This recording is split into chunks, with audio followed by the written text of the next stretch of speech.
لأجلنا فضل التألم على التنعم والشقاء على الراحة والهوان على المجد والصليب على العرش الذي يحمله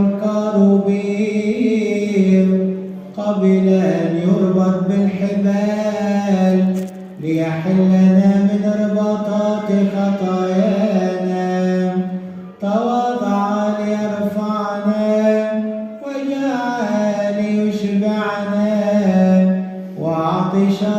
ليروينا وصعد إلى الصليب عريانا